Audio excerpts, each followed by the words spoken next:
Hare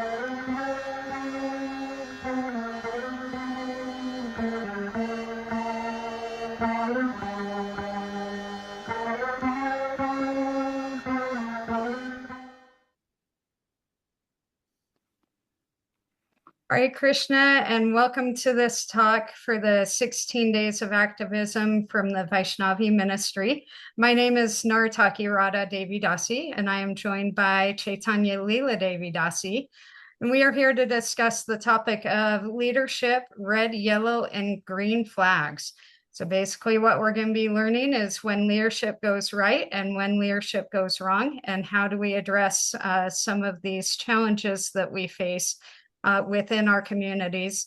The goal of this 16 Days of Activism is to build safer communities. And so this topic will be relevant in helping us do that. Chaitanya Leela, before we get started, would you like to introduce yourself? Yes, sure. Thank you. Thank you so much. Yeah, it's good to be here. So, as you mentioned, yeah, my name is Chaitanya Leela Devidasi, and a little bit about myself is that I was born into ISKCON, and my profession that I've studied and trained in is psychotherapy, and I work privately as a psychotherapist. I specialize mostly in trauma, and I currently am the head of a mental health service, a counselling and mental health service at a university in the UK. So, you know, some of this is interesting in terms of the topic because I manage a team. I have to be a leader, you know, in my job as well. So I have to deal with other managers and leaders.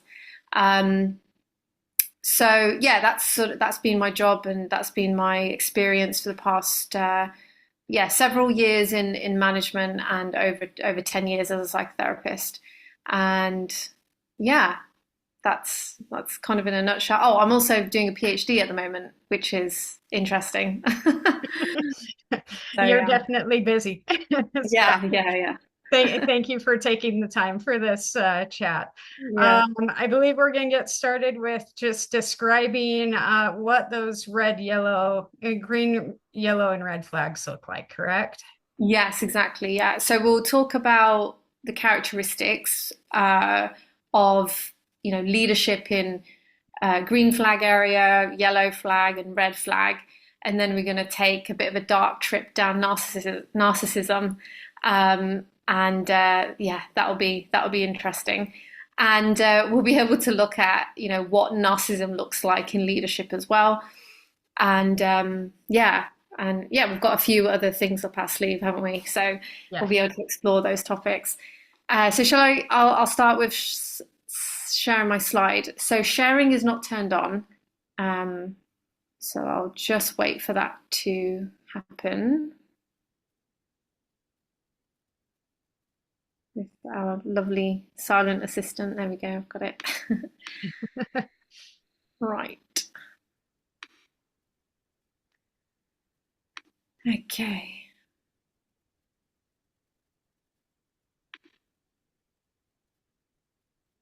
Now, can you see my slide? Yes. Yeah. Okay, great. I am just going to go on presenter mode. Bear with me.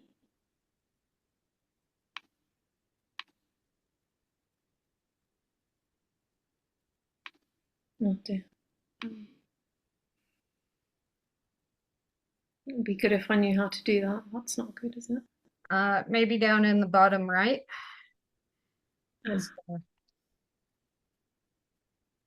Thanks.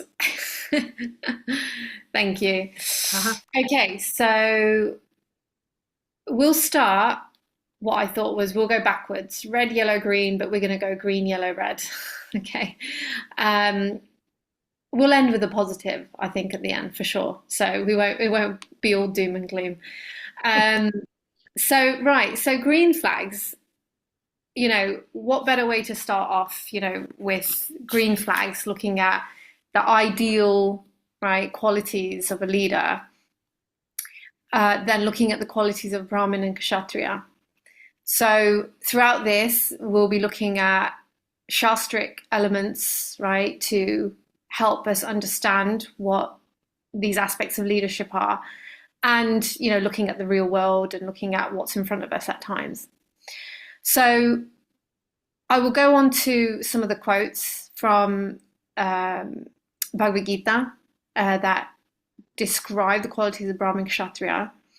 But also, before I go in depth in that, quite simply, leaders are really servants. And that's not, in the modern world, in a non-spiritual world, it's quite novel. It's quite a novel idea. When grand CEOs of companies, they write a book and they do a podcast now, right? And they talk about what really a leader is about, and what leadership entails. And they talk about things like, leaders are the example. They set the example, right? They're there to serve. These are really mind-blowing ideas to the modern world, but Vedically, and also, as Vaishnavas, these are quite simple, basic ideas. That in anything that we do, right, the fundamental principle is that we are a servant, right? We are in service. Everything that we do with the intention to serve and please Krishna.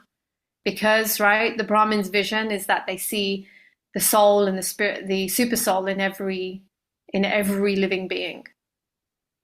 So how we treat other people through that lens, right, is going to be emulating, right, these green flag qualities of, what a healthy, noble leader shows. And the fundamental of that is this vision, the spiritual vision, that I belong to Krishna, everyone belongs to Krishna, and I do my duty as a service to Krishna and a service to, right, all of Krishna's servants. Yeah, it brings me to the point of Prabhupada speaking about how he was the servant of the servant of the servant of Krishna. And that's the ideal, right? Yeah, exactly. So, we're starting high up here. We're starting with, we have the vision that everything that I do is within this framework, that everything's connected to Krishna. Nothing is separate from Krishna. Not even the material world is separate from Krishna. So how I treat even the material energy, right, is a reflection of the quality of my relationship with Krishna. So let's move on to the qualities of a Brahmin, qualities of a Kshatriya.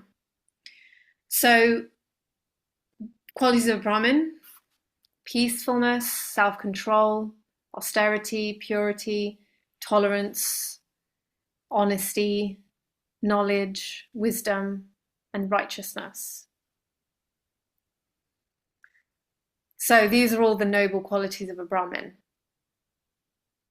And, we see, if we were to pick a couple out, well, let me ask you, what if you were to pick a couple out of qualities that you've seen maybe in good leadership, which ones would you pick out? The ones that stand out to me are peacefulness, purity, and honesty.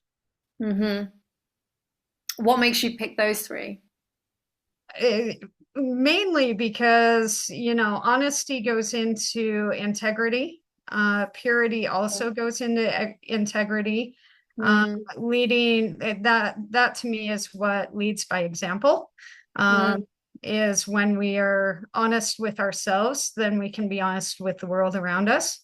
And then peacefulness, that's just kind of the natural nature. They want to, encourage others to find peacefulness within.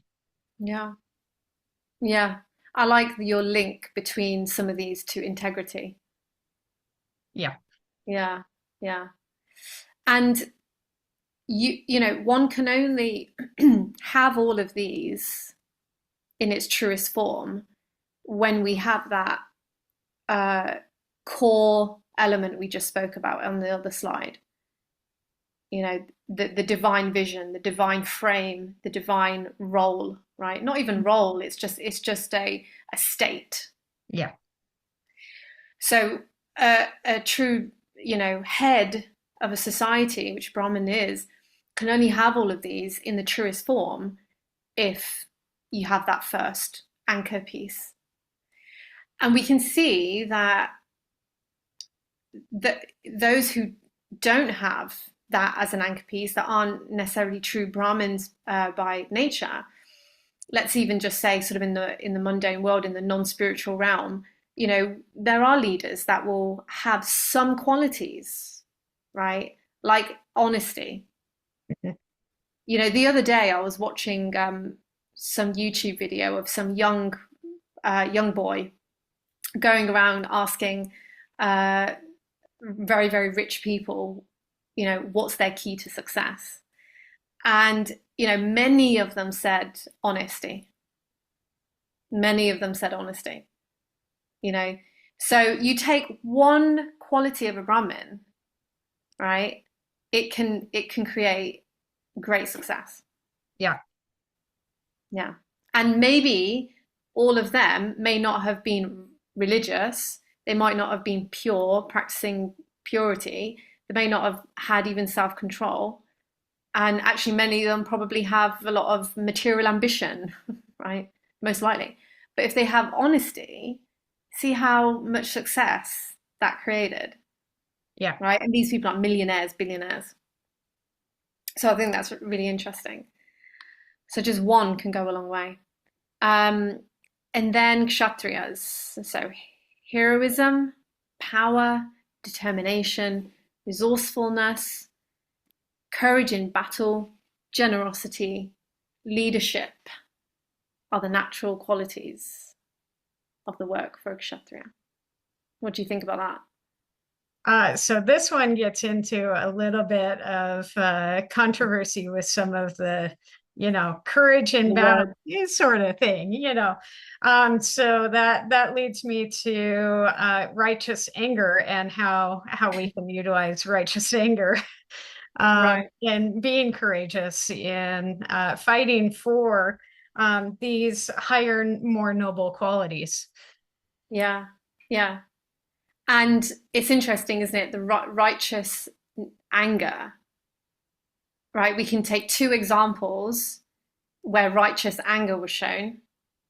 Duryodhan is an example of that. Right.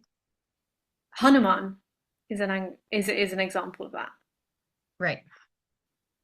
Right. They both have a sense of righteousness, and they both have anger in their decisions and actions. But there was that core piece missing. Right. That we spoke about in the first. Right.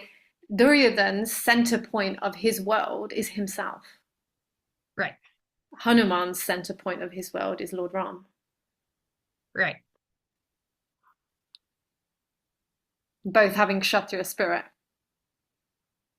Thank you for that. That's pretty incredible. Yeah. Yeah. And that's why, like, nothing is bad actually in this world. Nothing is bad. Anger isn't bad. Right. It's just how it's used. And that is determined by our consciousness and the frame in which we are situated in. Yeah.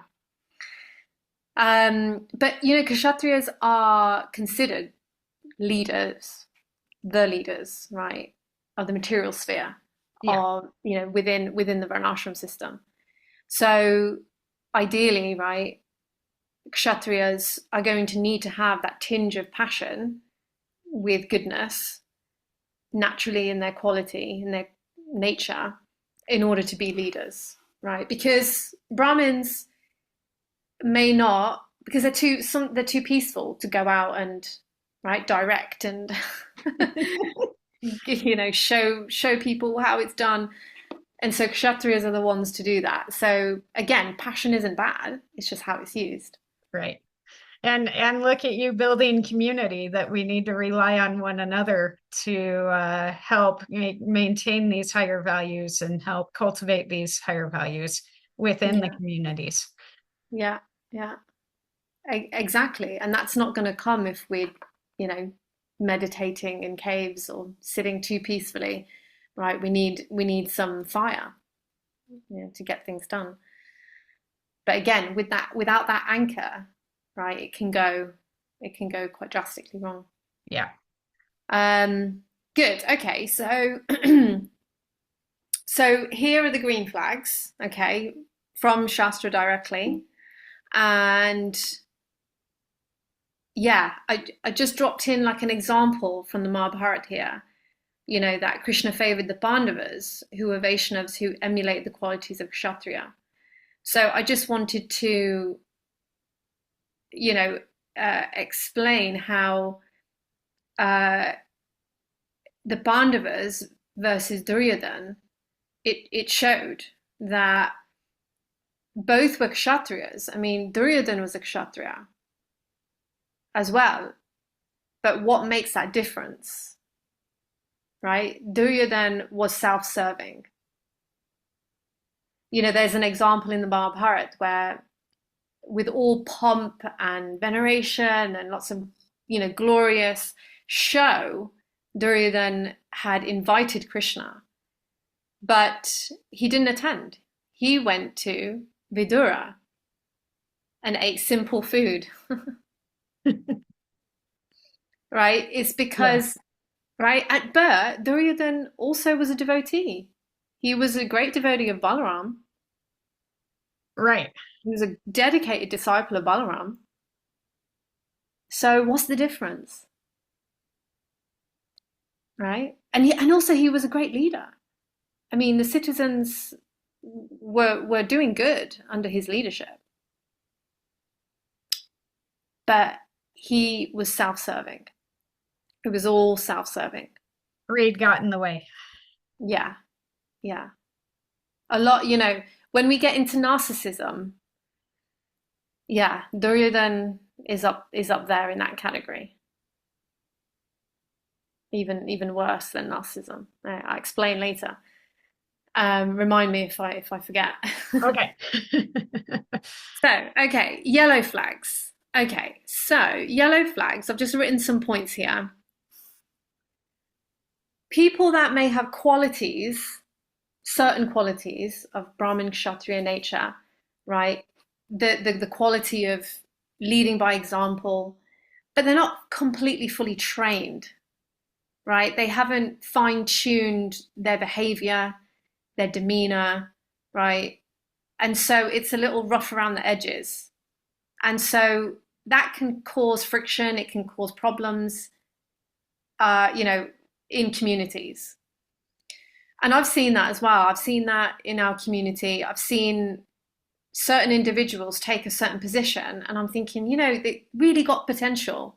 It's got potential, but just rough around the edges, and kind of making blunders, but not necessarily intentional. Another point here, emulating other bad examples. So sometimes we have this, pattern that we find that because maybe of lack of training, lack of experience, that people emulate other mentors, right? And they're not good, right, at managing themselves or being leaders themselves, so they emulate and copy that behavior. I've seen that. Yeah. And it brings up the Bhagavad Gita verse, what great men do, lesser men Yeah, follow. So we got to be aware of who we're taking examples from, right? exactly. Yeah, yeah. No soft skills, right? No people skills. Kind of maybe good at getting tasks done, maybe good at getting the thing done, but getting the job done, being quite pragmatic, logical, but cold, right? No, Unemotional. unemotional, no people Yeah. skills. Yeah. Not that emotions aren't there, not that empathy isn't there, because we'll get onto examples where empathy is just not there. But yellow flag is like, empathy is there. They're not connecting the two. Yeah. Okay. Does that make sense? Yeah. Unsupported, sometimes we get, good managers, but they're just not supported by their team. They're not supported by people above them. They're not supported by people under them. They're just, not supported can be a problem. Unable to control emotions. So again, this is about potential. So these people might have potential to be good leaders and they're in the making, but and so they have the ability to control their emotions. They have the ability to develop these skills, but they're not there yet. And so these types of behaviors show. Unable to communicate effectively or assertively. And unboundaried. So what I mean by unboundaried is just not able to recognize what's appropriate in their dealings with people, in their interpersonal connections and dynamics with people. Simple things like confidentiality. As a leader, somebody divulges something in confidence, you go tell, the cook in the kitchen, whatever. It just, again, it's sort of like lack of awareness, lack of training. Yeah, and you're saying these things can all be trained up for those that show those qualities, right? Yeah, exactly. So yellow flag can either go into the red zone or it could go in the green zone. Okay. Isn't it? It just depends on, the person and the team and the, community as a whole. But, I will say in the yellow flag section, I think this is why it's so important for communities, spiritual communities, to have a rigorous system. And I've got this point at the end of my slide, which is what our solutions are really. We need our Vedic system is Varnashram, right? But until Varnashram is starting to be in place or in place, we need some sort of checks and balances. We need some sort of rigorous process where we can, recruit people correctly, appropriately, somehow assess their quality and nature, and then build in a training system, to help people who have potential become better. Yeah, and that's something I've noticed that has been missing. So I appreciate you bringing up the point that that's one area where we can improve as a society as a whole. Yeah. So I'm just conscious of time. Are we okay? Still on the... Okay, so red flags. Individuals. Okay, this is one that I'll do a little explaining. Individuals who are operating as a Vaishya or a Shudra. So again, we've talked about the Brahmin and Kshatriya, right? And again, like I said, in an ideal Vedic system, we would have Varnashram. It would be very clear who the leaders are, right? It would be the Kshatriyas, and the head would be the Brahmins who are, right, imparting knowledge and guidance. The Kshatriyas actually do the work. Now, I've put this as a red flag because rather than a yellow flag, right? Because I think that it could go, a spiritual community could go in the total opposite direction if the values of Vaishyas or Shudras become the center point. For example, shastrically, this is according to our Shastra, that Vaishyas, right, of course, they're money makers, and there is an allowance for businessmen to be able to lie to make profit, right? You can't tell what your wholesale value of a product is if you need to make profit from it, Right. So in that sense, that there is that allowance. Shudras, right, have a tendency to want to be famous. That's just comes with being a Shudra. So the Shudra qualities or I suppose work is sort of like in the arts, right? Dance, drama, all of those things, as well as, right, the more labor class. So there's a tendency for fame, right? And if those two things, making money and becoming a business or becoming famous, become the heads of the societies, it will go in the total opposite direction of what a spiritual community should be. They will compromise the higher principles just because of their nature, because they're not Brahmins, they're not Brahminical. They're just by, and that's not a bad thing. They just shouldn't be running the show, right? If you want a spiritual community to be spiritually evolving, if you want a material community to be growing, great. Put a fantastic businessman in directing, but not a spiritual community. Right. Yeah, that makes sense. So, looking at yeah, go ahead. looking at how quickly the greed can cloud us, kind of like greed and pride. Indra is a classic example of pride clouding his judgment all the time. And Krishna having to cut down his pride time and time again. So being aware of these anarthas within ourselves can help us understand where our greatest qualities are in service. Yeah. Yes, exactly. Yeah. And so there's just a risk, basically, right, with having a Vaishya focus, right, of a spiritual community, or one that is running on sort of fame and celebrity culture. And to be honest, both of these I've seen in ISKCON, right? And over the past, I would say 4 or 5 years, it's just grown massively, especially with social media, and the fame culture around kirtan, the money making from temples. So there's definitely a risk of going the other way with that. So it's a red flag in terms of the overall direction of the community. And I think us as devotees can feel that energy shift, right? We can sense it, right? Yeah, absolutely.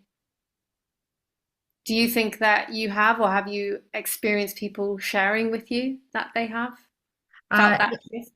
Yes, I have definitely felt the energetic shift when the core values of spirituality have been lost, and it's turned more materialistic, or letter of the law is one of the areas that I've noticed is there's no flexibility for broadening vision or incorporating other ideals. Heart-centered approach into the spirituality, because it's do it my way or the highway. And we'll get onto that in an upcoming slide. We'll come on to that. But yeah, I mean, going back to sort of fame and money making, I've definitely also experienced devotees telling me that they feel ISKCON is different now. The kirtans are different, right? There's an obsession with climbing up the ladder to become, a big kirtaneer. And those big kirtaneers are also endorsed and sponsored by, leaders. So it doesn't help with the overall feel, right, and energy. There are temples as well that I'm aware of that are, they rent out their other spaces for external events, like Garba, which is Navratri, which is, essentially demigoddess worship, which has never been done before in ISKCON. you Yeah. know. Okay. And so it's like these sliding of principles start happening, and it changes the energy, the consciousness. So yeah, one to watch out for. So, okay, and then the next one is the qualities of passion and ignorance. So obviously we looked at Brahmin, Kshatriya, and then we've got passion and ignorance, right, as red flags. So I'll read this out. Material desire, great endeavor, audacity, dissatisfaction even in gain, false pride, praying for material advancement, considering oneself different and better than others, sense gratification, rash eagerness to fight, a fondness for hearing oneself praise, the tendency to ridicule others, advertising one's own prowess, and justifying one's actions by one's strength and qualities, are qualities of the mode of passion. Sorry, I should have put this from the Bhagavad Gita. I forgot to put reference it. So that's passion. And see how they're quite different from the qualities of a kshatriya. Very much more self-centered, self-serving, Yeah, not looking at the bigger picture. exactly. Yeah, because the qualities of a kshatriya is within the varnashram system, which already, right, for one to be a kshatriya, one has to already have the qualities of just being a good human being and a Vaishnava. And I think that's something that we've forgotten in the society, is that we have to first become good human beings before we can transcend into that divine relationship. Yeah, yeah, yeah, exactly. It goes hand in hand. Yeah. Intolerant anger, stinginess. So that was that anger that you mentioned, right? Yeah. Yeah. Yeah, that selfish anger, the you're attacking me, so I'm gonna attack you right back. Exactly, yeah. Intolerant anger, stinginess, speaking without scriptural authority, violent hatred, living as a parasite, hypocrisy, chronic fatigue, quarrel, lamentation, delusion, unhappiness, depression, sleeping too much, false expectations, fear, laziness, constitute the major qualities of the mode of ignorance. Yeah.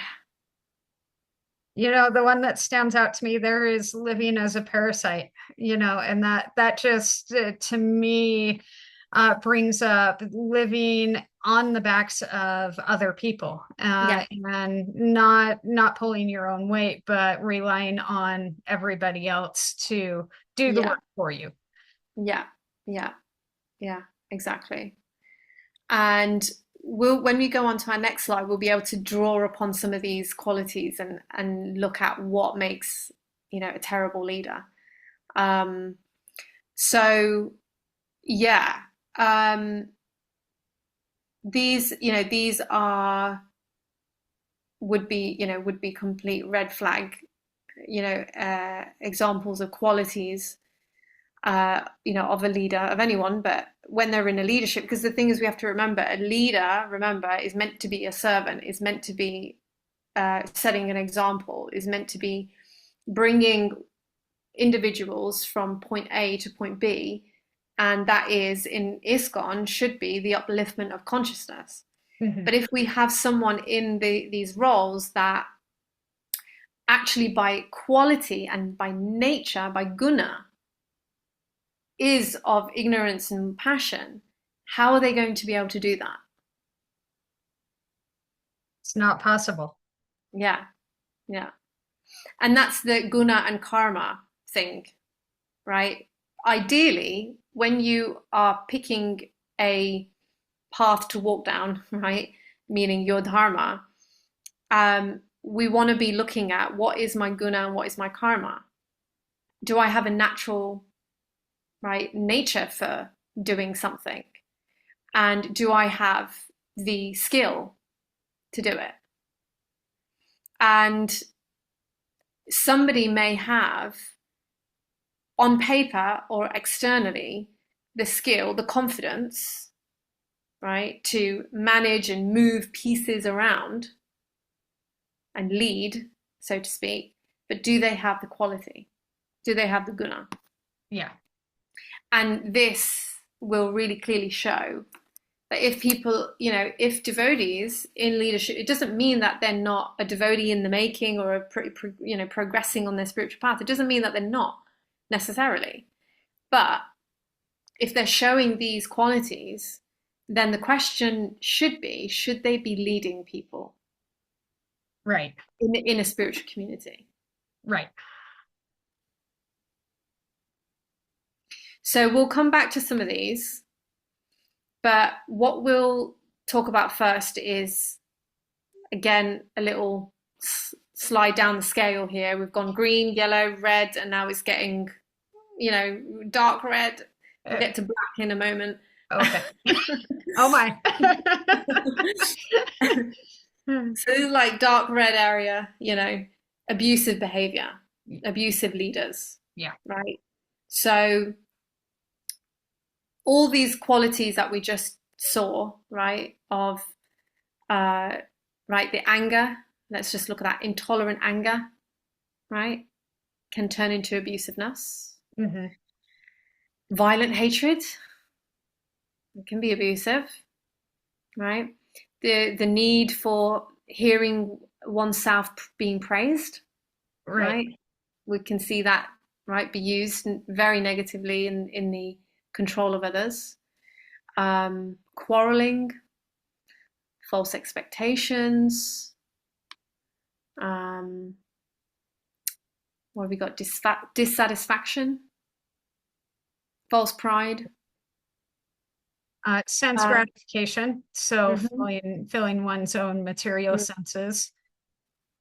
And here's a key one: considering oneself different and better than others. Yeah.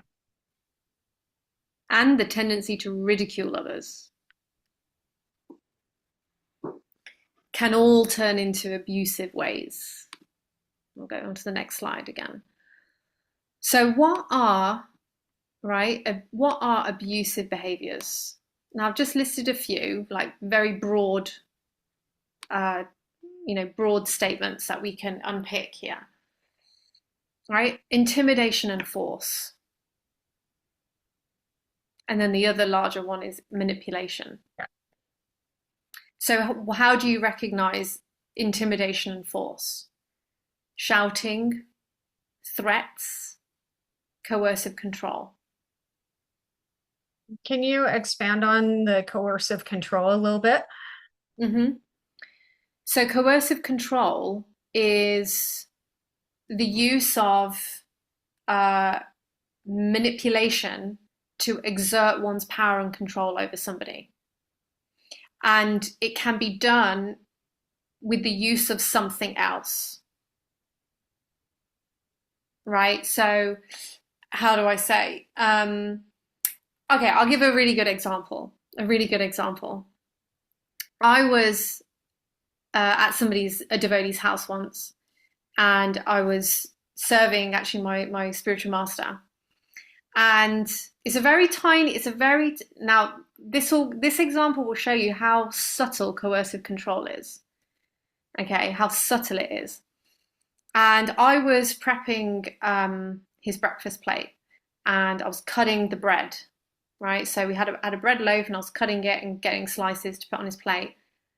And the person who was not helping me, but she was around in the kitchen, and it was my job to do. I was the only person in the role of making his breakfast. But the person that was next to me dropped some flowers on the floor. Now, I don't know whether it was accidental or not accidental. And we both looked down, and then she said, oh, sorry, do you mind picking that up? So I was like, yeah, sure, picked it up, took it to wherever, the bin on the side, washed my hands, came back to find that she was cutting the slices of bread. Right? And I was like, what's going on here? Right? Right. Do you see what I'm saying? Yeah, and it brings me to the point of not allowing others to offer their service in their own ways and on their own timing. because somebody else better is there to offer the same service, right? Yeah. So going into, blocking people's seva so that Yeah. your own seva can be fulfilled. Yeah, exactly. And that's the intention that's happening behind in the mind that then comes out in that coercive control of dropping the flowers, asking me to clean it up, and then taking my service, Taking over, right? Oh taking my, over control. right. And I dealt with it by because I'm aware of these things, and I think this is what I hope listeners will be able to get from this is learning awareness so you can manage it, deal with it better. I just simply said, "Oh, yeah, that's my job. I can do that." And I took the knife and ran off her. I wasn't going to let her control me. Ultimately, I Right. wasn't going to let her control me. It was my service, and that's what I was there to do. I wasn't. Yeah. Otherwise, I had nothing else to do. So, yeah, I mean that's a tiny, minor, right, example of coercive control, and you can kind of, increase that in its extremity. Yeah. And when you combine it with shouting and threats and intimidation, it can get very, very, right, awful to experience. Unravels very quickly and leads to great harm and trauma. Absolutely, absolutely. I just need to turn my heating down because I'm getting very, very hot. 1 second, I won't be long.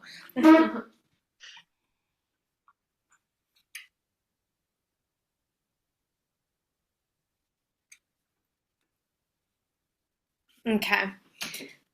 So the real impact of coercive control is the emotional state that it puts somebody in, Yeah. right? Mm-hmm. That emotional state that I was put in when I suddenly realized I was just hoodwinked. I realized I was just totally controlled, manipulated. And um, the state that it puts somebody in is a sense of powerlessness, Yeah. helplessness.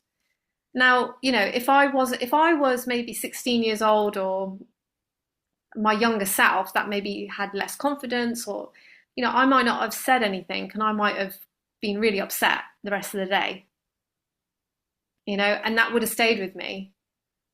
Yeah. Right. So these things stay with us. It leaves an impression.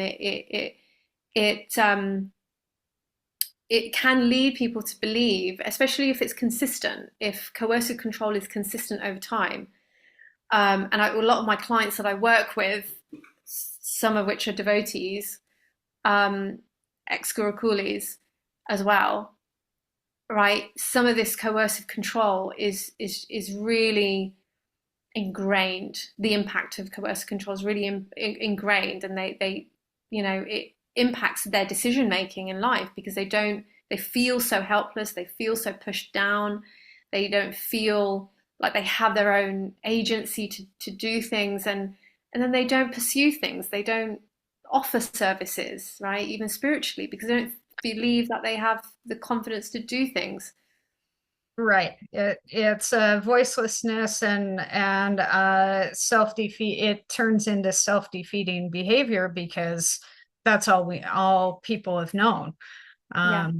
So I have personally experienced voicelessness within the community because of Right. coercive control. Mm-hmm, mm-hmm, And it's been a fight to recover that and mm-hmm. recover the self-esteem and the Yeah. self-confidence.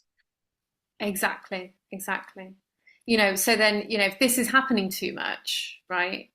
If leaders that are in leadership have those red flag qualities that we've just highlighted and, right, have abusive ways of functioning, we're going to end up with a very broken community Mhm.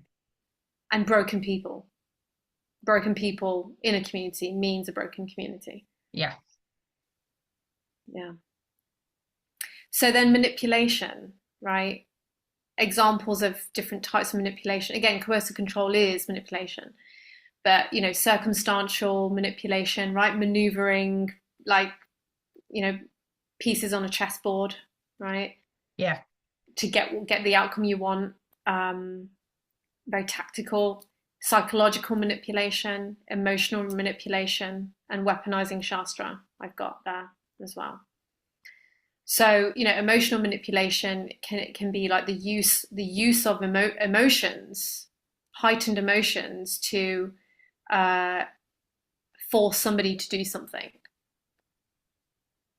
right? The heightened feelings of upsetness, anger, using their emotions to make them do something. If they feel guilty, then an abusive leader can use their guilt to get them into doing what they want. Psychological manipulation, right? Making them think certain things, making them believe certain things. My husband is an ex-Gurukuli, and he's told me, and we made a podcast actually. Sorry, yeah, it was a podcast. It was an interview. I interviewed him on Saragrahi channel on YouTube. And one of the things that he experienced with his ex-Gurukul teacher when he was very young, 6, 7 years old, was brainwashing. So he saw something that happened and he went and told a teacher about it, right? He did the right thing. He went and told the teacher. And then another teacher took him into his office and he was on a swivel chair. It was the first time my husband had experienced a swivel chair, one of those office chairs, that turn. So this was a new experience for him, sitting on a swivel chair as well, right? And the ex-Gurukul teacher spinning him around and walking around him, yelling at him and telling him what actually, right, what he wanted my husband to believe, think, and say. So he was telling him to repeat over and over again. Did you see it? No. So, and they were also beaten, right, physically. He was in New Vrindavan Gurukul. So he was physically beaten anyway. So the fear of being physically beaten, and of course he was trapped in this office, being turned and intimidated by this big man. He was told, did you say this? Did you see this? Did you see this? And he's like, no. So he was telling him what to say, repeat it. And he said it went on for several hours. Like that brainwashing. I mean, this is a really extreme example, but this happened in in our community, unfortunately. Yeah. Obviously a long time ago, but I mean, it's an example of total psychological manipulation. Any questions on that, on these, anything? I've just seen the weaponizing of Shastra so frequently, the spiritual bypassing, using Shastra against people in their human experiences.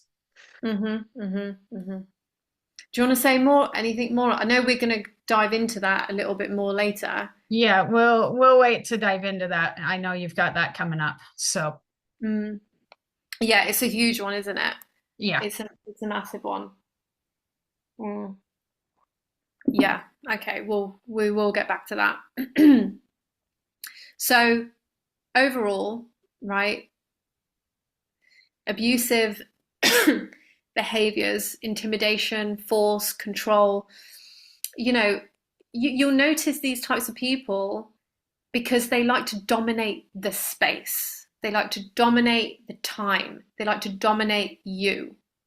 So if you feel and you experience and you're spotting people, whether it's leaders or anyone, right, they're trying to dominate. They're trying to take more than they should. They're pushing the boundary, right? You should know that they are not being appropriate, right? At the very least, they're not being appropriate. Yeah. And any of these other, types of behaviors, we're dealing with abusive behavior. Now, if somebody shows, any one of these, like let's say somebody's shouted, does that make them an abuser? Not necessarily. No, right? It's repeated behavior, right? Exactly. Yeah. Yeah. It's a combination and repeated over time. The other things about abusive, actually, I haven't got it on here, but is the inability to take responsibility for their own actions and the impact it left on the other person, Right. right? And this is where it's kind of going on the edge of, probably some mental health problems, Yeah.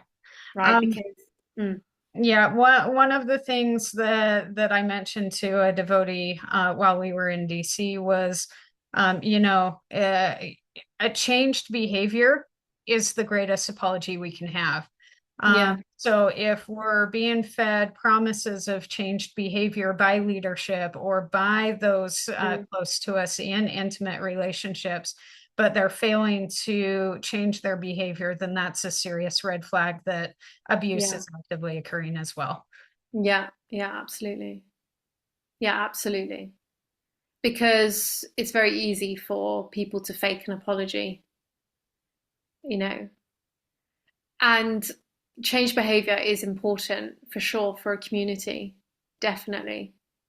I think for victims, a genuine, honest apology is healing, Yeah, is very healing, it's validating, and it's healing. It heals that pain. yeah, And, you know, people who have real pathological problems with their behavior and their complex psychology, because they can have a lot of high defenses, right? In terms of what I mean by that is they need to defend their ego yeah. because as a person they're very fragile. I mean, all abusive behavior comes from fragility. It comes Deep, from insecurity. yeah, I was just going to say deep insecurities. Absolutely, yeah. Yeah. And so that's really important for listeners as well to understand that if they are dealing with someone very abusive, it comes from now, it doesn't excuse the behavior, Right. but it helps you to understand that it's coming from a place of insecurity and not the illusion of dominance that they portray. Yeah, So you're not less than, powerless, helpless. You don't have to be, because what you're dealing with is someone who's actually very fragile. Doesn't excuse the behavior, but it helps you to be less disempowered, to understand that. yeah. Yeah. I was on a train of thought as well, actually, wasn't I? What was I saying? Oh yeah, just that any one behavior doesn't make somebody an abuser, but it's repeated and combination of many, and the lack of right accountability. Or what often abusers do is that they apologize and try to repair by like love bombing or gift giving or promises, right? But then they just abuse. Their behavior doesn't change, Yeah. and that's where your point comes from, isn't it? Yes. That the best apology is a change in behavior. Yeah. Yeah, exactly. Yeah. Okay. So, right now we're down the dark path. Is there anything that you want to say before we get into narcissism? Nope, you're ready to roll. Okay. So I've got a quote from Sam Vaknin, okay, who is a self-proclaimed narcissist himself, but he is a self-aware narcissist. He has made countless videos online about narcissism. So, feel free to look at his resources. I have his book here. Haven't read all of it because it's very thick. It's very thick. It's expensive, but it's for my work. So he quotes here. Sorry, I've quoted him. He defines narcissism as a lifelong pattern of traits and behaviors of infatuation and obsession with the self and the egoistic and ruthless pursuit of one's gratification, dominance, and ambition. That's a pretty full-on very self grandiose and self-serving and unable to focus on anybody outside of themselves. yeah. There's a lot of key words that really help us to understand what narcissism is. There's a lot of keywords: infatuation, obsession, self, ego, ruthless, pursuit, gratification, dominance, ambition. I mean, right? So this is like mode of ignorance, mode of passion, right? On crack cocaine, like just right. Yeah. Right. No connection to mode of goodness or to any higher power. Yeah. Although they think that they can. Then right. We'll get into that. And that's where the delusion comes in. Okay, so narcissism is, by definition, it comes, it's defined in the DSM.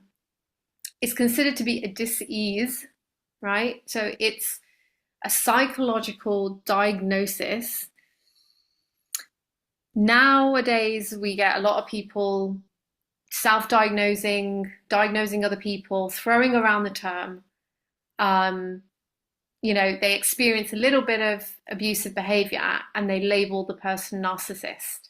And that's just wrong. It's just not accurate and it's not helpful. It's not healthy.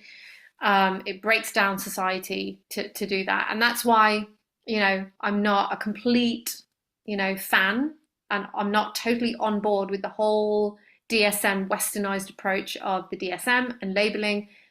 This is what my PhD is in.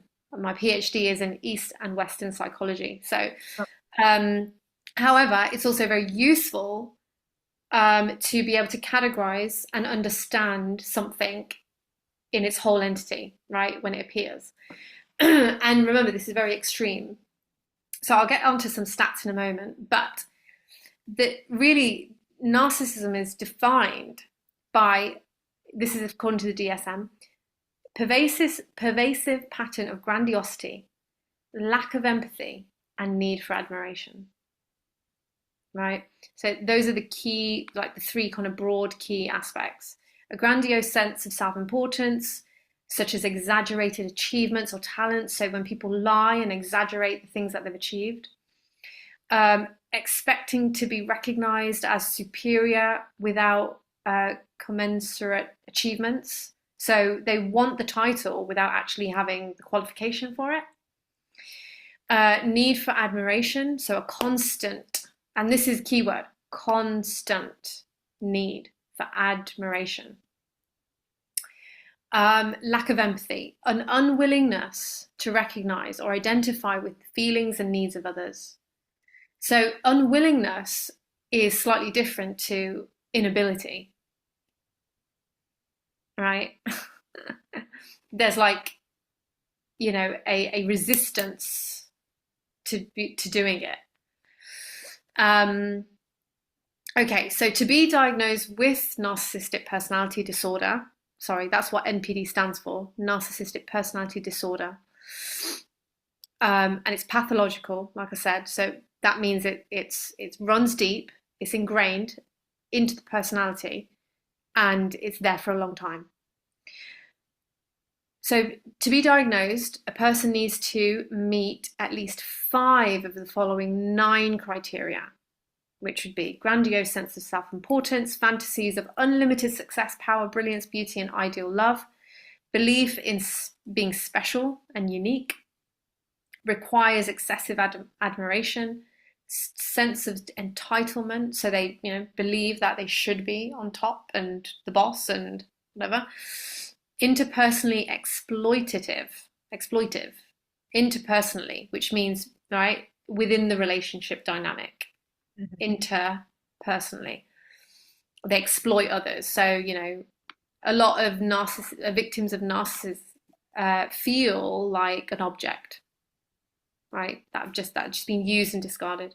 Yeah. Lack of empathy, envious of others, or believes that others are envious of them, right? So they live in this world that they think that they should be on top. They're envious of other people that are higher than them, or they perceive that are higher, or are, status-wise higher. And they also believe that other people are envious of them. They're arrogant, haughty. So those are the 9. Anything you want to say on those? Just kind of going back to that interpersonally exploitive. Mm, One of the things that comes to mind is the fact that I was appreciated for all the logistical help that I was offering in Seva. So I was right, appreciated for the logistical help, but not appreciated for anything else. So I was right. just an object for service to make programs go smoothly. Yeah, And that's one of the things. And then the lack of empathy yeah, is the right. other aspect that So this was an experience that you had within ISKCON, not within ISKCON, but within another spiritual circle. in another spiritual circle. Yeah. Okay. It just shows how pervasive, right? It is just Yes. of yeah, and we'll get onto that. Narcissism and spirituality.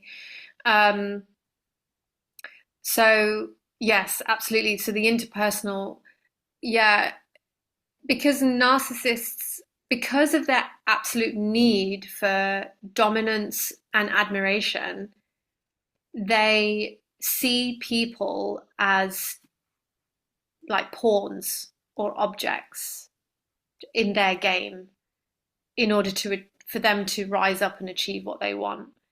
So they don't see people as, they don't recognize that that person has feelings and what they do has an impact. Because their focus, because they're so deluded, Mhm. and when we look at the qualities of ignorance, right, is delusion. This is an example of delusion. You Yeah. think they think that they are very important, so important that they should be,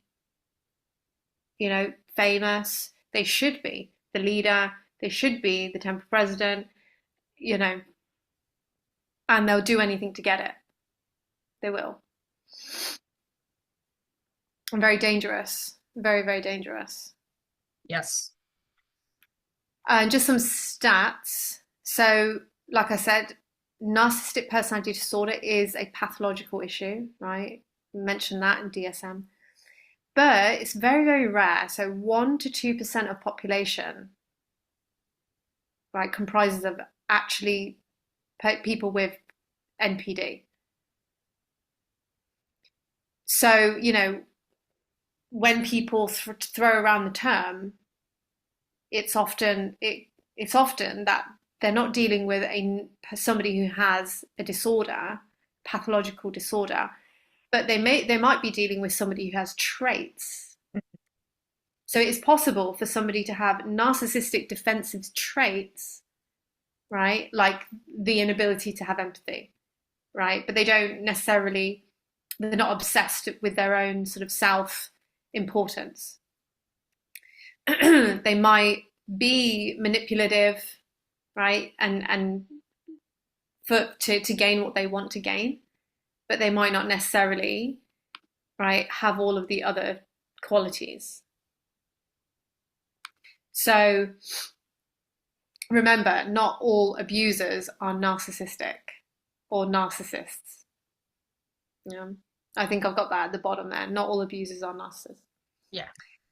So there are higher rates of narcissistic personality disorders amongst celebrities, right?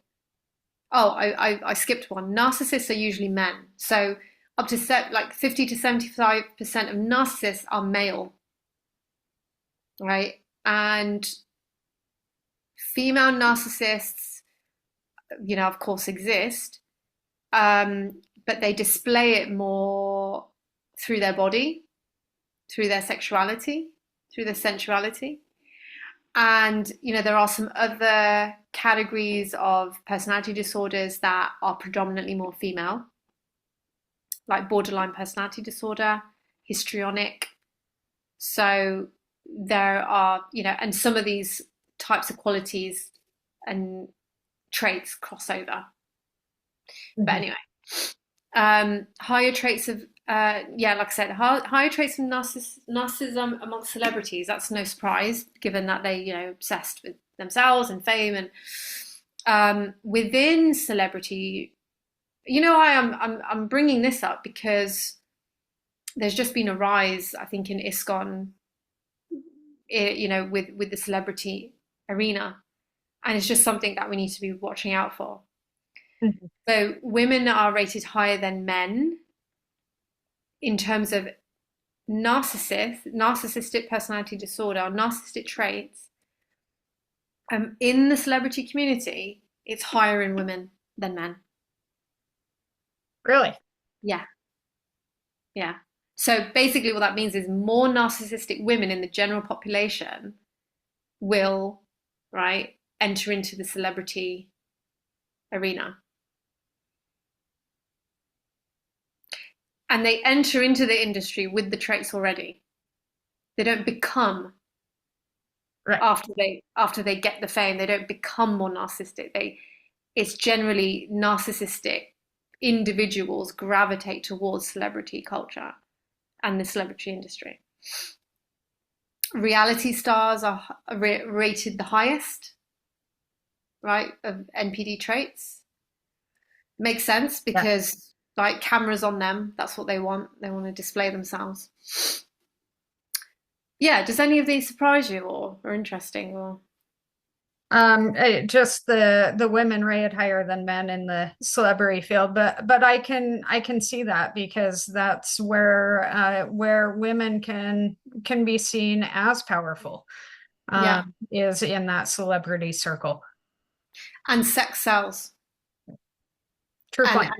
Right, celebrity fame culture, they use sex and to get famous, to be seen. So not that men aren't sexualized, but women, right, are just more so in that field, in that industry. So it's just important for spiritual communities and ISKCON to recognize that this is a red flag. I mean, it's a dark red flag here.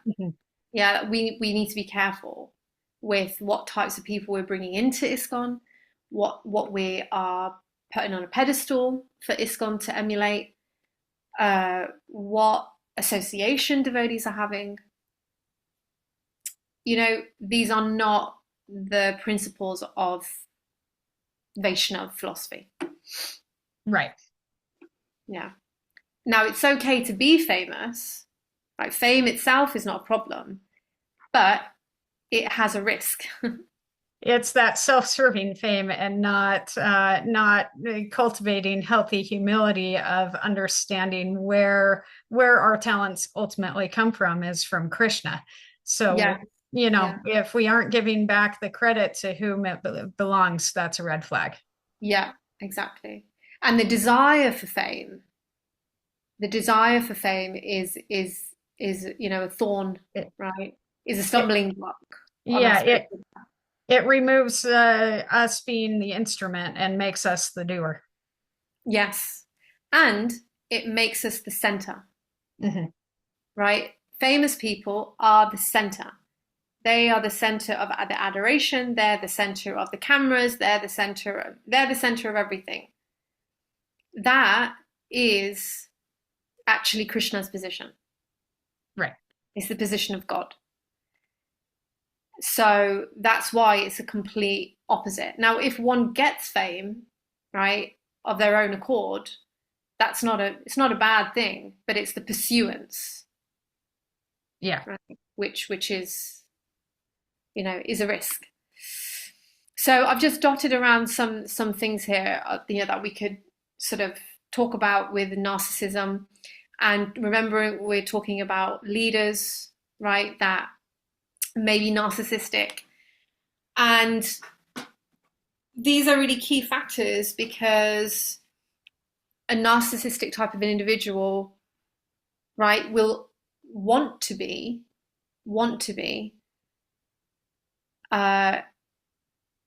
sorry, I've just got distracted because I've got a text here that's not filled.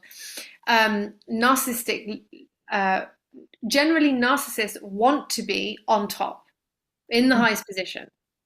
So they will naturally gravitate to roles that provide that. Leadership positions provide that. Right. Okay. So if a community doesn't have the checks and balances, the proper recruitment process to check whether an individual has the experience, they have the quality, they have the guna and the karma, and then they are opening themselves up to let in somebody who is actually wanting their own fame, dominance, power, adoration, status. If you just let anyone in, then this is the type of person that's going to gravitate to that role. Yeah. Especially in a community when we emphasize things like humility, tolerance, lower than the blade of grass. Right. It's a breeding ground for those in power to abuse that third prayer of Lord Chaitanya's and gain more power because they'll point the finger, they'll blame shift and utilize that shastra against exactly. someone. Yeah, absolutely. Yeah. So because if you've got the status quo of the society being humbler than a blade of grass, then, right, who's going to naturally fulfill that position when there's not the healthy version of humility, the healthy sense of being a Brahmin, healthy sense of being a Kshatriya, that, I am Krishna's servant and I will take the position to protect our community and take the role on because it's my duty. We haven't educated the society yet and trained the society to be functioning in a varnashram system way. So we don't have that healthy version of leadership. So, we're open to getting these types of leaders in that are self-serving. Yeah. So there's a delusion. You know what? I'll just pick on omnipresence and godlike, right? Because we are a spiritual community, and then we'll move on because I'm just conscious of time. But omnipresence and godlike, one of the qualities of a narcissist is that they want to be omnipresent. There is a desire to want to be seen because they want to be adored. And it's because they're very broken inside. And I won't go, too much just for time's sake. But because of their obsession with themselves and the need for dominance and the need for fame, they see themselves as that they should be omnipresent, that they should be everywhere. They should be adored everywhere. So they try to increase their fame. And they will do, remember the earlier quote by Sam Vaknin, right? The ruthless. Yeah. They will ruthlessly take it. They will ruthlessly get it. That means they will not care who they stamp on. They will not care what they say and do to get it. They will lie. They will cheat. They will stamp on your head. And because they don't have empathy, they will not be able to care about your feelings as an effect of what they did. So fame is wanting to be omnipresent, right? You want to be everywhere. You want to be on all the magazines and the TV screens and the billboards and all of this. And so there's a godlike grandiosity, right, that comes with narcissism. And now you think, God, how can a devotee be that? Right? Now, it's an interesting dynamic because what narcissists in spiritual communities can do is leverage the concept of God, right? And use it for their own grandiosity.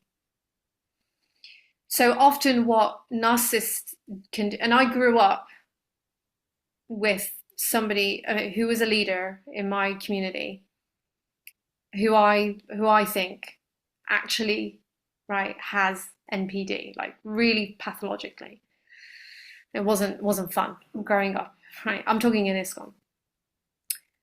And the reason why I say this is because he used to do this thing where he would align himself with very, very senior spiritual people and then tell the kind of common congregation members that, you know, he's had entry into these special experiences. And so, and he would drop it here and there, right? Also when he was talking and on, you know, on the mic. And he would leverage that in order to control. So then people think, oh, he's the special one because he's associated with godlike personalities. That makes him godlike, right? And so he would then be able to control what they do because he used that divinity and associated himself with that divinity, almost making him divine. So that's a way narcissists align themselves as leaders with the spiritual aspect. Who is better to be associated with than God for a narcissist? I'm best friends with God. That makes me like God. Right. Therefore what? Therefore what? You should worship me. Therefore you should do what I say. Therefore you should ...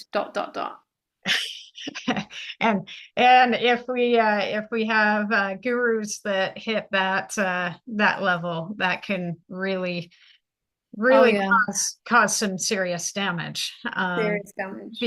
Because the focus isn't on the disciple, it's on the guru. Exactly. In the guise of right being about Krishna. Right. Twisted. It's that veiled coercive narcissism, you know, and kind of the term that I've heard is covert narcissism, where it's veiled in niceness, veiled in spirituality, but underlying that is that self-centered tendency and the lack of empathy. Yeah, absolutely. So yeah, that's something to be very, very mindful of in all regards, you know. So do I have another slide here? Oh yeah, okay. I just wanted to go back, right? What I did is I highlighted some of the qualities of mode of passion, mode of ignorance, of the qualities that narcissists have, right? So not all of these, right, might be sort of seen in narcissists, but some of them are, like audacity, right? Fondness of hearing oneself praised. That will be seen, you know, with a narcissistic individual. Better than others, sense gratification. What does that say? Sorry, my screen is got rash eagerness to fight. Yeah. I mean, they, you know, a narcissist who is confronted with what they're doing can turn vicious. They can quickly lash right back out with you know, with weapons of blame shifting, you know, gaslighting. Gaslighting. We haven't covered that, but yeah, absolutely, making you think that, you know, what happened was part of your imagination, that you're paranoid, you know. No, you know, we'll get to weaponizing Shastra, but yeah, all of these, right? And I highlighted living as a parasite. Does that surprise you? No, because that's the one that I brought up immediately. Yeah. So yeah, And the but way narcissists will live as a parasite is the need for adoration. They're parasitic in the sense that they latch on to anyone who, not latch on, but they will keep in their sphere anyone who is giving them narcissistic supply, right. which is adoration. Yeah. So, and that is parasitic because they can't live without it. They are parasites. They Yeah. cannot live without adoration. Yeah. They are controlled by it.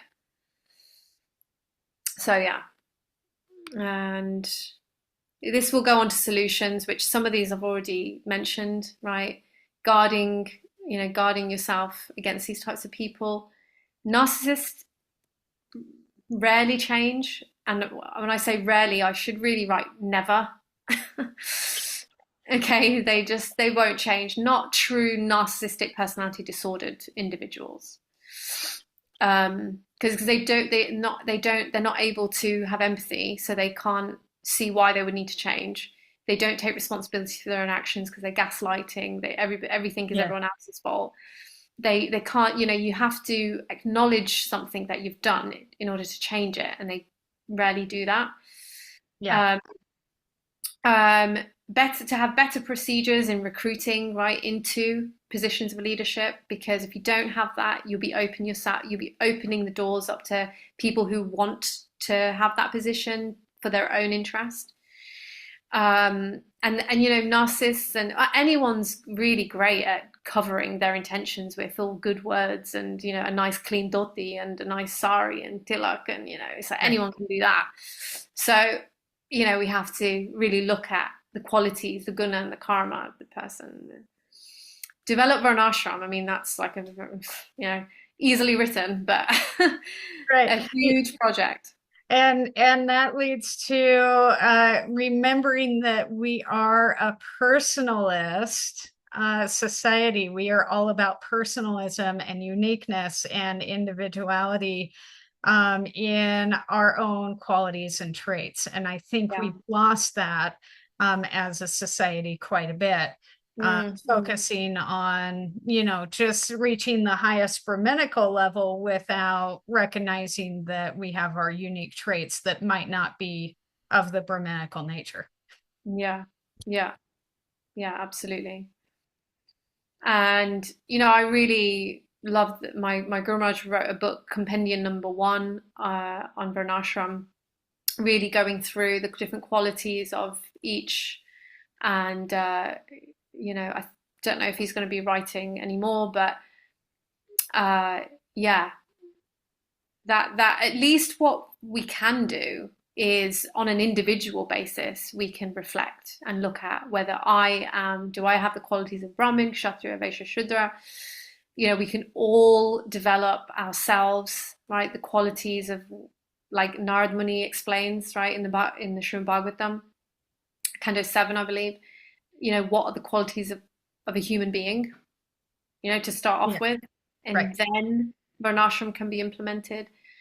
What are the qualities of a Vaishnav he describes. So we can all individually reflect and look at those and see how we can improve in our consciousness and our behavior, and align our own work accordingly to what Varna we fit into.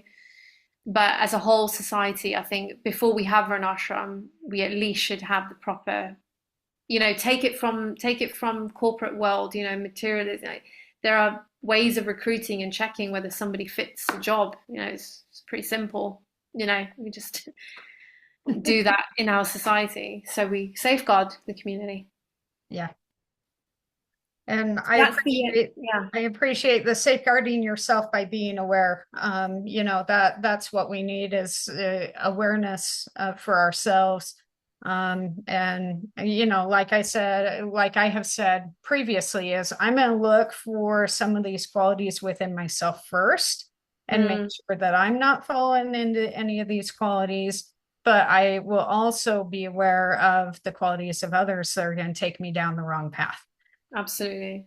And unharm you. Right. You should never be put in harm's way. You should never be abused. We all are, devotees of, again, it comes back to the very first point. If I see myself as a devotee of Krishna, then I should not be allowing anyone to abuse me. Right. So, And I heard it said just the other day that Krishna is crying for both the abused and the abuser because both are being harmed. yeah, absolutely. Yeah, the abuser has a state of consciousness that is, ultimately of suffering because they're so far away from being their true self. Hmm. And then also they're incurring karma. Yeah. Yeah. So that's my everything that we can now go on to maybe picking out some quotes from the Shastra and how they're weaponized and seeing how we can better. Are we okay for Yeah. time? We've gone over time. I think we've probably got about 10 minutes left. Yeah.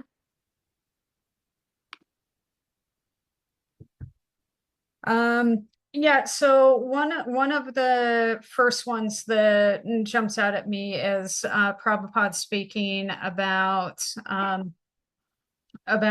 how we can show how much we love Prabhupada by how well we cooperate with each other. Uh-huh. Yeah. And I have witnessed that being abused by leaders, and we need to learn how to cooperate with each other, even if somebody is calling out abuse. Right, right. Yes. It's a form of gaslighting, really, isn't it?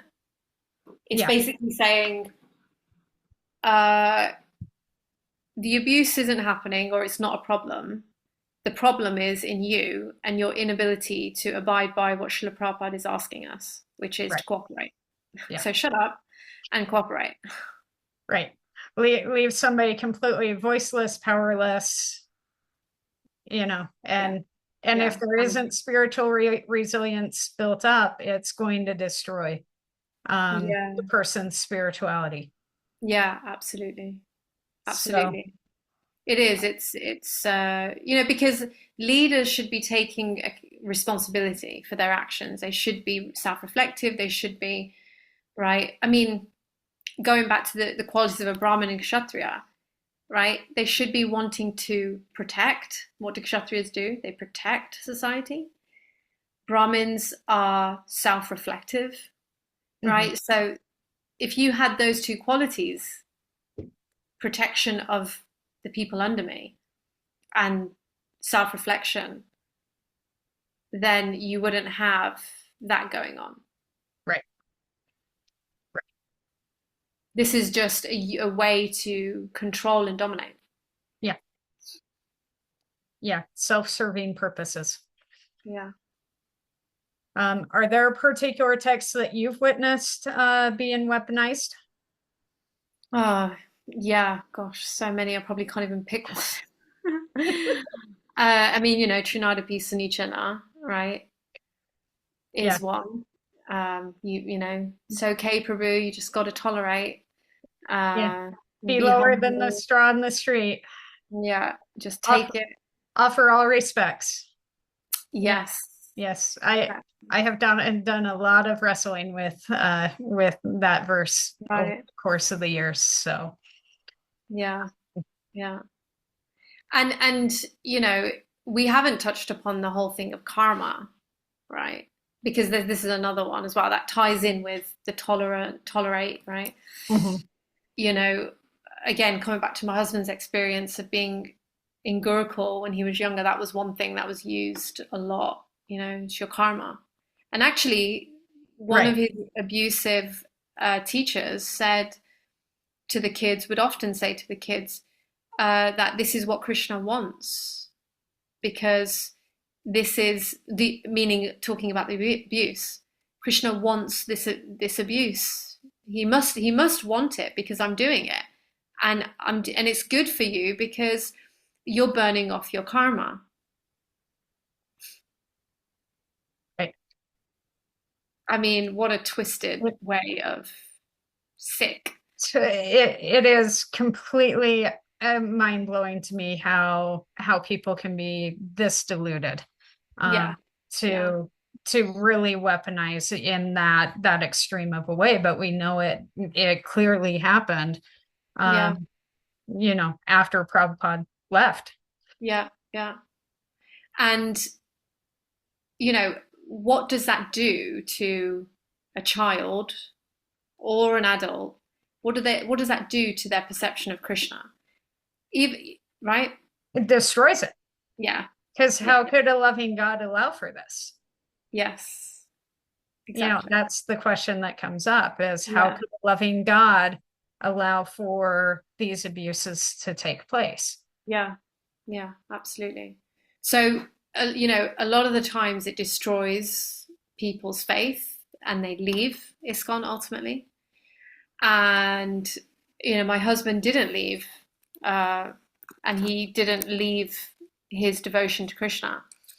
And, one thing that he has talked to me about, is this understanding that, um, that nothing that comes in our life, right, isn't coming because we cannot meet the challenge.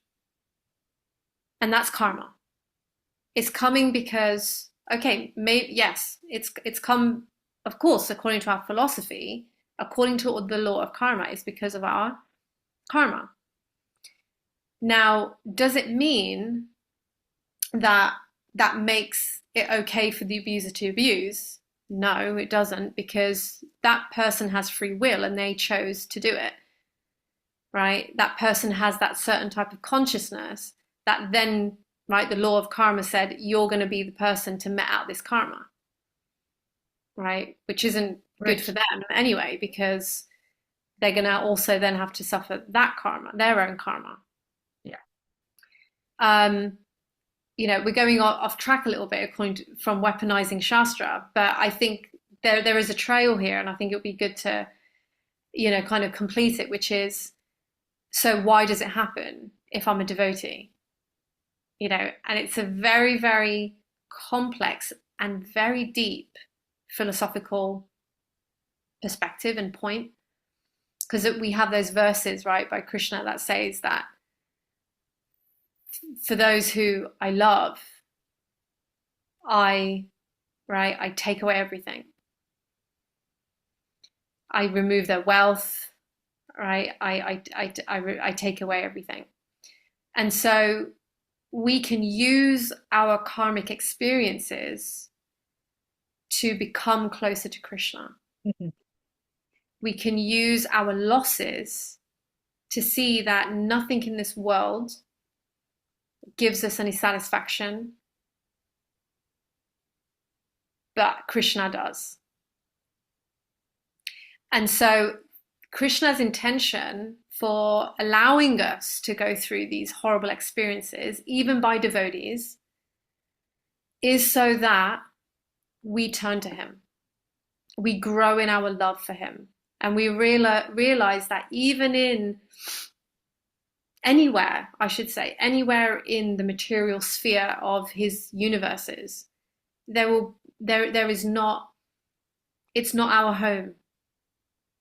Even if it is a devotee that's meting out this karma for us. Does that make sense? Yeah. Yeah. And it brings me back to, some of the miseries just built into this world, our miseries from our own mental concoctions, miseries from other living beings, and miseries from Mother Nature. There is darkness surrounding us, but one thing that I have clung to within my 24 plus years of spiritual endeavor is that Krishna does meet us in that darkness. If we are willing to turn to him, willing to beg to him, willing to surrender and seek his shelter, then he will meet us there. And one of the things that the Karuna Care courses brought up was, what do we do in the face of fear? We have two pathways. We can choose the pathway of control, which leads towards the manipulation, the coercive control, the gaslighting, or we can choose to lovingly take shelter of Krishna. Yeah. And Yeah. so having the choice Choice. is still ultimately ours with Yes. what we do with what comes our way in this gnarly material world we find ourselves. Exactly. Exactly. Greatly put. Greatly put. And you know what the abuser doesn't do, the abusive person doesn't do, is make that good choice Right. when they could have. Continues down the path of letting fear control. Yeah. Yeah. Yeah. And you know what leaders need to do is to, you know, weed out these people in these positions Mm-hmm. ultimately, because they're not making the spiritual choices. They're not. Yeah. They're making the choice of their ego. Yeah. So, just to kind of wrap up, what resources do you have for people, for leaders first and foremost, and then secondarily for devotees who are experiencing some of these more harmful dynamics in their communities? Hmm. Gosh, I didn't prepare any to sort of list off in the first instance, but I, you know, if you want a list to go with this recording, then I can, you know, look at that later. But in sort of top of my head, for people who have experienced abusive leaders, you know, I would say educate yourself, right, into what abusive individuals look like, what you have experienced, right? And just name it and recognize that, yeah, okay, this was abuse. You know, there's probably a path to heal oneself. You know, professional support would be good. And I wouldn't even say that has to be a devotee therapist or support. At least just a good therapist, a qualified good therapist to work through some of that stuff.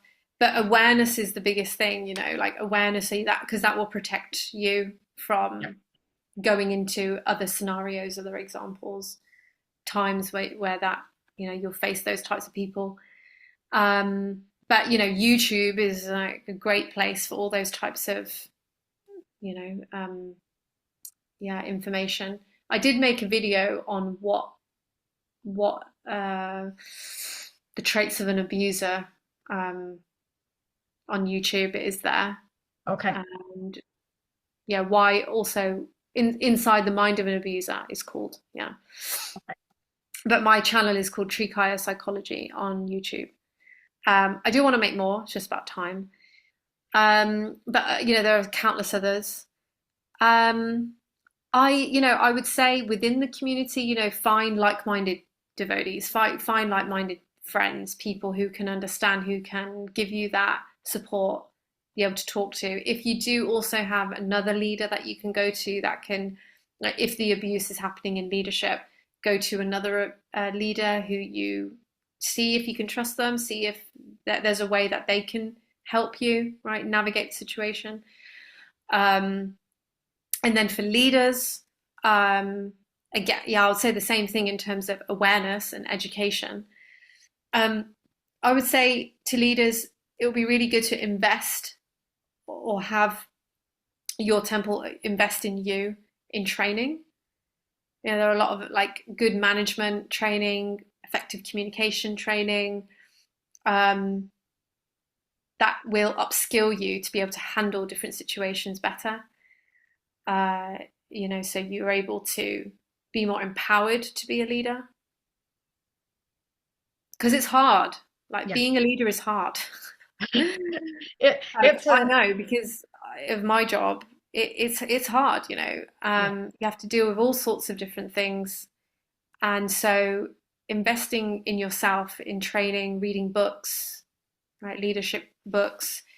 Um, you know, even self-reflective practices like how, you know, look at the qualities of a kshatriya and then do some journaling, reflecting. How Yeah. can I be more heroic? How can I be more, you know, determined? How can I be, you know, um, that might be good for some management to come together locally in communities to develop that, do that, self-reflection, take a verse, discuss it. Simple. Excellent. Yeah. Yeah. One of the resources I found highly beneficial is the Karuna Care 5-week classes. They have 4 different 5-week classes, I believe now, for cultivating self-awareness and understanding trauma, understanding adverse childhood events, and really dialing in some of the different therapeutic approaches that can help us through our human experience of grief and trauma and adversity. Right. So I found great benefit in being a participant in those courses. Right. Yeah. And anyone can join that? Yeah, there is a fee to join that, but Karuna Care through ISKCON has a lot of information. They do them through a couple times throughout the year. They just ended their last course, and they'll start up, I believe, in the spring again. Great, that sounds good. Yeah. All right. Well, Chaitanya, Leela, thank you so much for this enlivening talk and for this journey down when leadership gets it right and when leadership gets it wrong. So thank you so much. Thank you. It was great to talk to you. Great to share this. Hare Krishna. Hare Krishna. Thank you. Jai Shri Prabhupada. Hare Krishna, Hare Krishna, Krishna Krishna, Hare Hare, Hare Rama, Hare Rama, Rama Rama, Hare Hare. Hare Krishna, Hare Krishna, Krishna Krishna, Hare Hare, Hare Rama, Hare Rama, Rama Rama, Hare Hare. Hare Krishna, Hare Krishna, Krishna Krishna, Hare Hare, Hare Rama,